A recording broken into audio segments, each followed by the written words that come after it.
pensamos en personajes de la danza, tal vez cueste para muchos encontrar un nombre.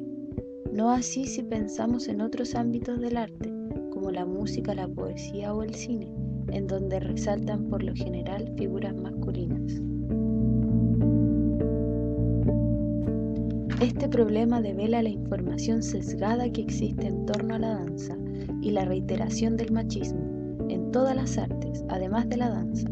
Entonces, ¿qué pasó con la danza que no aparece en el imaginario colectivo más cercano? Además, considerando el cuerpo físico como instrumento de la danza, vemos que este no es explorado cotidianamente. No nos relacionamos espontáneamente como con el dibujo o el escribir nuestras reacciones en las redes sociales o ver series y películas, aprender un instrumento musical. No nos hallamos realizando palabras con el cuerpo o explorándonos, sintiéndonos, masajeándonos, fortaleciéndonos, dejándonos llevar por la frescura de la noche o enredar nuestros brazos al calor de un rayo de sol. Al parecer, cuando se trata del cuerpo, nos topamos con variados obstáculos, quizás como el pudor, el ridículo, el cansancio, pretensiones, prejuicios, pérdida de tiempo y no producción, falta de información y práctica, o incluso dolor.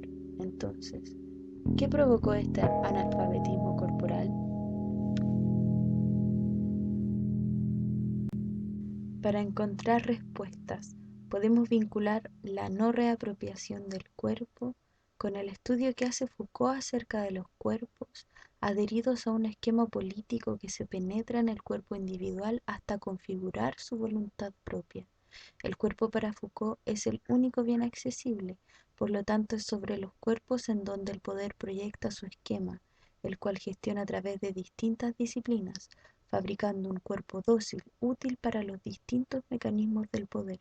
La sociedad disciplinaria, como denota el autor, sería una fórmula general de dominación que describe esta problemática en donde los cuerpos han sido manipulados, vigilados, controlados y fabricados.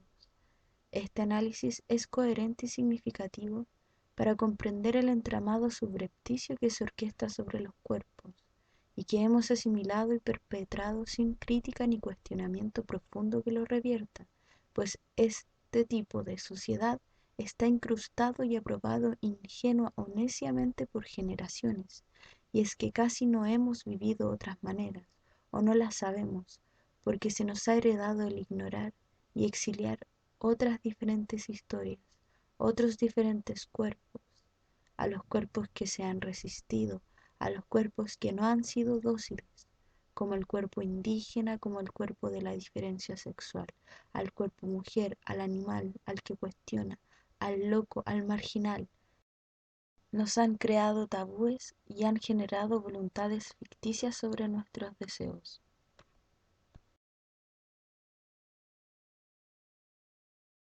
Por esto mismo, una expresión artística que utiliza el cuerpo como medio debe concordar con este sistema disciplinario de poder. Esto explica la razón de por qué el ballet es la danza más aprobada o recordada. Antes del ballet, ya consolidada en el siglo XVII, la danza era una expresión plural en la que convivían distintos bailes de ritual, diversos, populares, en los que participaba la comunidad toda, de fiestas y carnavales, de reencuentros, de creatividad, de conexión con la naturaleza, etc. Pero distintos mecanismos de poder han catalogado estas danzas como profanas, apartando del relato histórico oficial a esta posible multiplicidad dancística, desarrollando y consolidando un único tipo de danza al servicio de la corte real, el ballet. El ballet se convierte en una disciplina artística reglada que somete al cuerpo cada movimiento y parte de este a técnicas específicas, fabricando un arquetipo de bailarina frágil, delgado, sumiso, deseable y elevado como ejemplar de la figura femenina ideal, es decir, un cuerpo dócil. Este es el escenario que rompen figuras como Louise Boller, bailarina, actriz, productora y escritora; Isadora Duncan, bailarina y coreógrafa; o Mary Wigman, bailarina alemana, entre otras.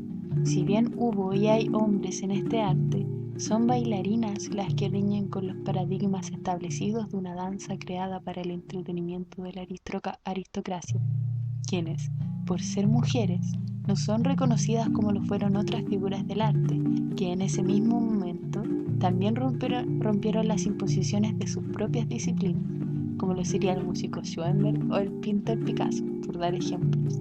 Al ser ellas y no ellos quienes derriban este orden, se enmudece la voz de la danza con respecto a las otras artes. Sumado a esto, la ruptura y propuesta de estas mujeres se opone al predominio de la razón, es decir, del positivismo, de la intelectualidad academicista y elitista, la que relega al cuerpo a un lugar secundario, oscuro y racional, es decir, se contrapone a los valores filosóficos de los hombres modernos. En cambio, es justamente esta fuerza irracional y libre del cuerpo la que rescatan bailarinas como Isadora, manifestadas, por ejemplo, cambiando la zapatilla de ballet que deforma el pie y logra una ilusión de verticalidad en contra de la gravedad, por un pie desnudo en contacto con el suelo a favor de la gravedad y la naturaleza. Dicho de otra forma, reincorporándose a lo silvestre, en contra de la norma civilizada. Esto queda claro en palabras de Isadora. Solo cuando se ponen animales libres bajo restricciones falsas es cuando pierden el poder de moverse en armonía con la naturaleza y adoptan un movimiento expresivo de las restricciones que se le han puesto. Así ha ocurrido con el hombre civilizado.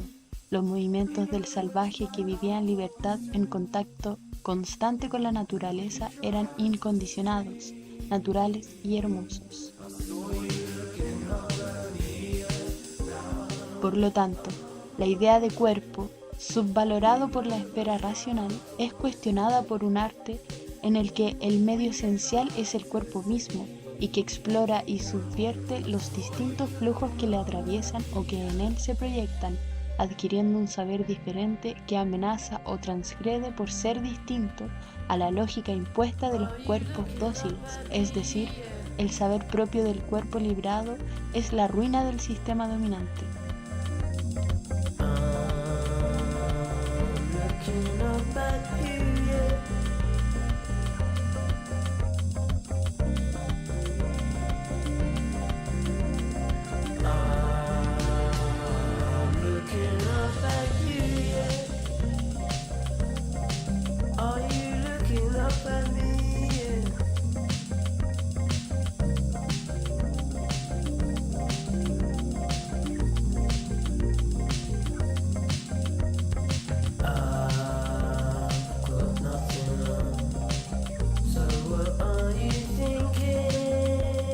Conocer el propio ritmo, escuchar la poesía interior, son sentimientos a los que se acceden rompiendo la servidumbre impuesta al cuerpo. En este sentido, las palabras de Mary Wigman son esclarecedoras. Siento que la danza es un lenguaje que es inherente, pero adormecido en cada uno de nosotros. Es posible que cada ser humano experimente la danza como una expresión de su propio cuerpo, a su manera. El deseo de activar su propia imaginación está también presente en el bailarín no profesional y por lo tanto le da el derecho a buscar por sí mismo la intensa expresión de la danza. Esta oscuridad a la que han sometido a la danza nos invita a jugar desde la incertidumbre, a inventar desde una nada, sin esquemas predichos. La censura y la desaprobación a las otras danzas han provocado una pérdida importante de registros. Pensar en todos los múltiples desarrollos que hubiera tenido cada tipo de danza ritual es inimaginable, pero esta pérdida es parte de una historia cronológica de danzas pasadas. Lo curioso o lo deslumbrante de esto es que aquí y allá, entre lo perdido y ahora, en el fondo y en la superficie, tenemos la piel, tenemos en común el cuerpo.